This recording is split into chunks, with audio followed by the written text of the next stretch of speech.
Cleopatra का ताल्लुक यूनानी मकदूनिया से था और उसका शजरा नस्ब सिकंदरिया आज़म के जनरल पिटोलमी से मिलता है, जो सिकंदर आज़म की वफात पर मिस्र का हुक्मरान बना।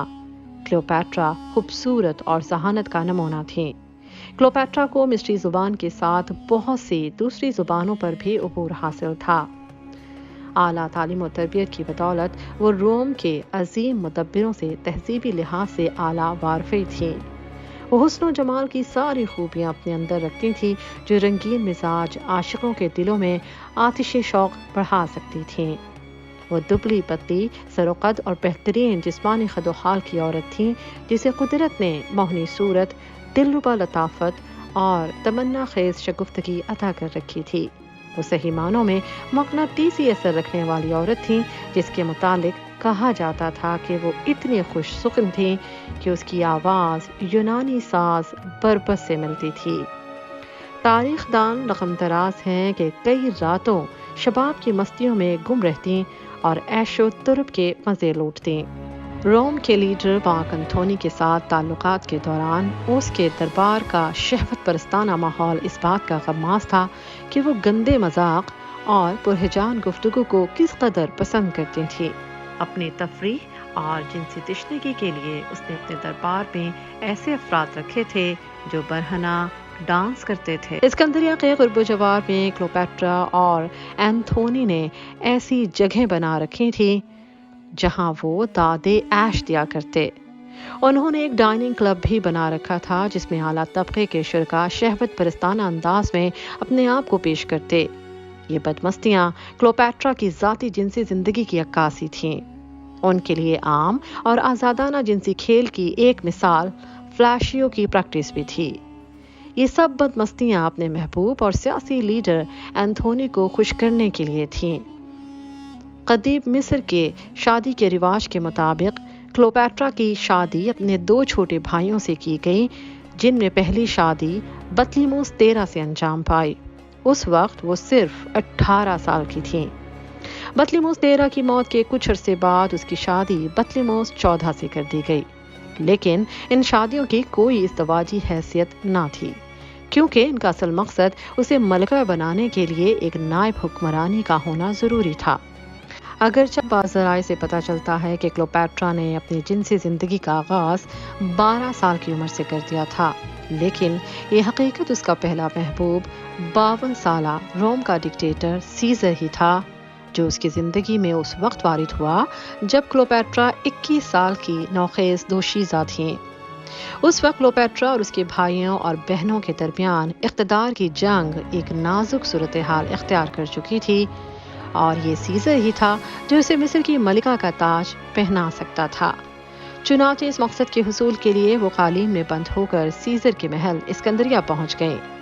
सीजर औरतों का शिकारी और बहुत बड़ा आशिक मिजाज था।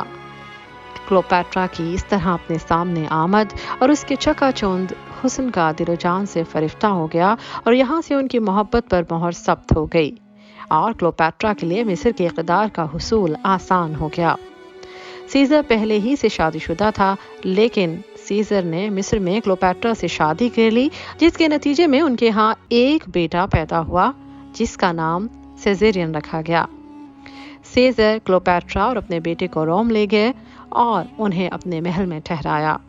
उसने वेनिस के मंदिर में क्लियोपैट्रा का मुजस्मा रखवा दिया, जिससे साबित होता था कि वो सीजर पर किस कदर असर व रसूख रखती थी। लेकिन इस तरह एक गैर मुल्की को देवी का दर्जा देने पर अवाम में गम और गुस्से की लहर दौड़ गई।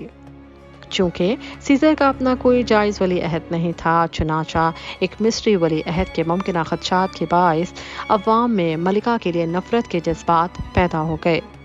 वो इसे फाहिशा और बदकिरदार औरत के नाम से पुकारते और सीजर और क्लियोपैट्रा के लिए गलीज गाने गाते। सीजर के कत्ल पर क्लियोपैट्रा मिस्र वापस लौट गई और एंथोनी रोम के नए लीडर की हैसियत से सामने आया। क्लियोपैट्रा इसे अपनी दाम उल्फत में फंसाने के लिए तारसिस रवाना हुई। मलिका की आमद का ऐलान बांसुरी और बरबत बजाकर किया गया।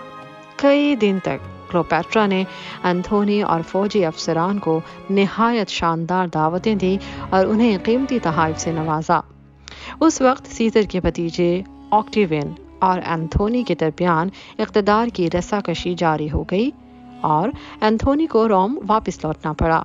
इस दौरान एंथोनी से ताल्लुकात के नतीजे में क्लोपेट्रा के यहाँ जुड़वां बच्चे पैदा हुए। कुछ सालों बाद एंथोनी ने अपनी बीवी ऑक्टेविया, जो ऑक्टेवियन की बहन थी, को छोड़ दिया और क्लोपेट्रा के पास वापस लौट आया। ऑक्टेवियन से ताल्लुकात में कशीदगी के बाइस 2 साला जंग का आगाज हुआ, जिसका अंजाम ऑक्टियम के मकाम पर एंथोनी और क्लोपेट्रा की शिकस्त की सूरत में सामने आया।